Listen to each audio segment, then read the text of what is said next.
안녕하십니까. 진세골 사랑의 집 이사장 주수일 장로입니다. 창세기 2장 24절을 보면 그러므로 남자가 부모를 떠나 아내와 연합하여 둘이 한 몸을 이룰지로다 라고 하는 말씀이 있습니다. 이 말씀은 성경적인 결혼이란 무엇인가 하는 것을 확실하게 가르쳐준 말씀입니다. 그래서 남녀가 결혼을 하면 부모를 떠나야 되고 아내와 연합을 하고 또 한 몸을 이루어야 합니다. 그래서 오늘은 이 중에서 연합을 한다라고 하는 것이 무엇이고 또 어떻게 연합을 해야 하는가 하는 문제를 놓고 잠깐 생각을 해보겠습니다. 여기서 연합을 한다는 말은 영어로 클리브라는 말로 되어 있습니다. 이 말은 두 개의 물체를 악교풀로 단단히 접착을 시킨다는 뜻입니다.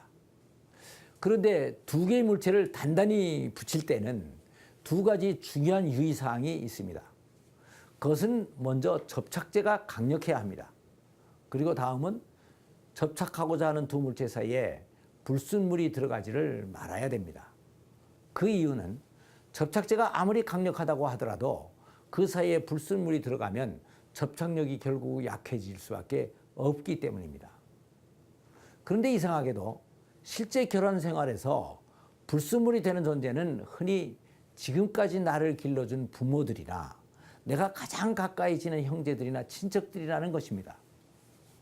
그래서 위 말씀에서 연합하라는 말씀 앞에 부모를 떠나서 라고 하는 말씀이 있습니다.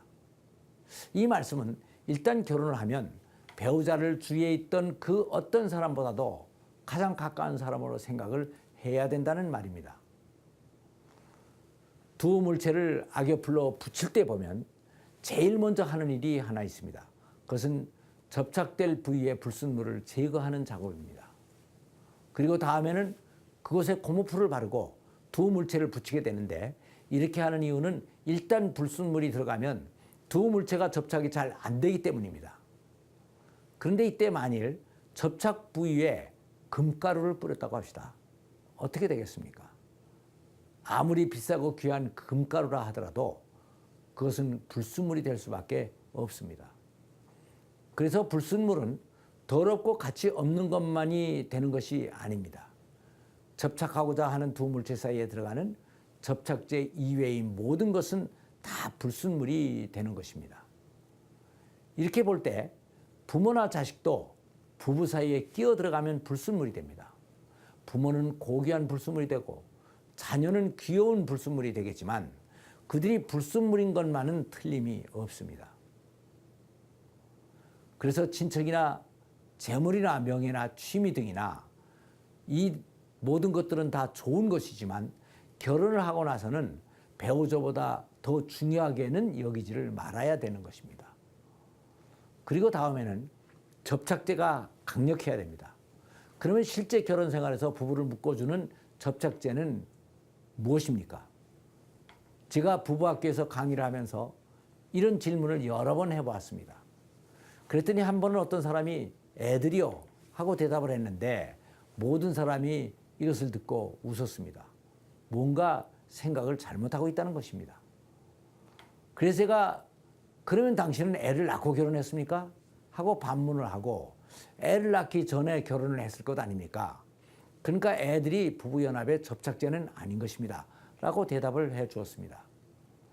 그렇다면 둘이 결혼을 하게 된 동기가 무엇입니까?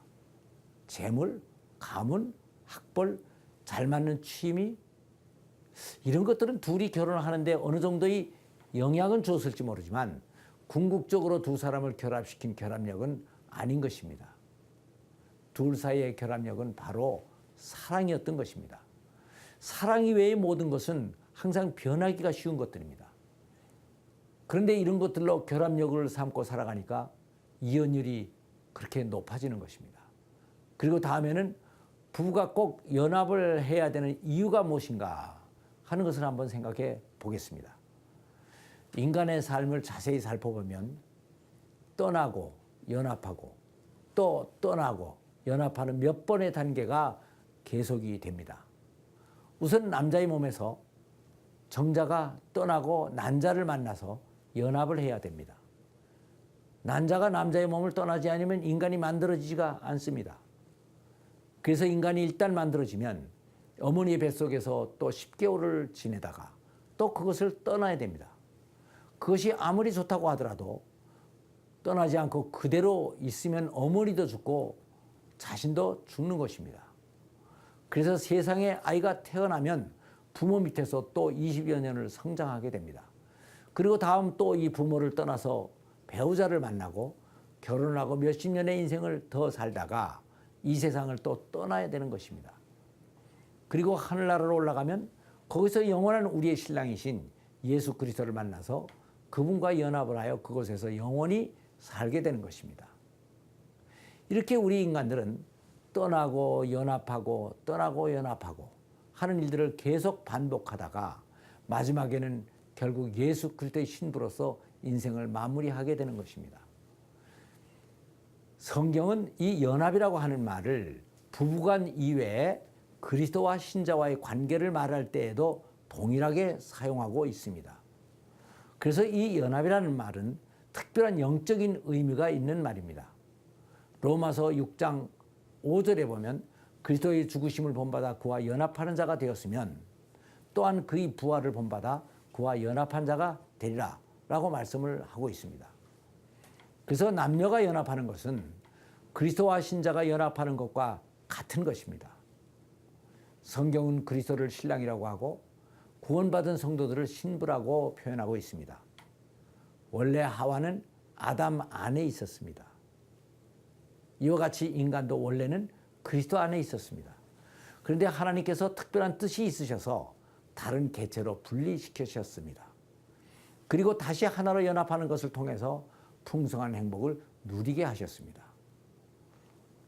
그러므로 우리 인간들은 그리스도 안에 들어갈 때까지는 참 행복을 누릴 수가 없는 것입니다. 이와 같이 하와도 처음에는 아담 안에 있었기 때문에 부부가 하나로 연합을 해야 풍성한 행복을 누릴 수가 있는 것입니다. 그리고 그리스도와 성도의 연합이 천국 삶의 기초가 되는 것과 같이 부부의 연합도 이 세상에서 행복한 삶의 기초가 되는 것입니다. 우리는 흔히 가정을 얘기할 때 핵가족이라는 말을 많이 씁니다. 그 이유는 세상에 있는 모든 물질은 원자라는 기본 단위로 구성되어 있듯이 인류도 가정이라는 기본 단위로 구성되어 있기 때문입니다. 이 가정의 구조는 부부가 연합하여 중앙에서 핵을 이루고 자녀들은 전자와 같이 핵의 주위를 도는 모양으로 되어 있습니다. 그런데 이것은 바로 원자 구조와 같은 것입니다. 그래서 모든 물질의 기초가 되는 원자에서 핵이 깨지면 주위의 전자가 회전 궤도를 잃고 튀쳐나오는 것과 같이 인간관계의 기초인 부부가 깨어지면 부부가 불행해지는 것은 물론 자녀들까지도 다 불행해집니다. 그래서 부부는 본인의 행복은 물론 자녀들이 가정 밖으로 튀어나가서 불량 청소년이 되지 않고 행복하게 살게 하기 위해서라도 핵으로 강력하게 연합이 되어 있어야 되는 것입니다. 감사합니다.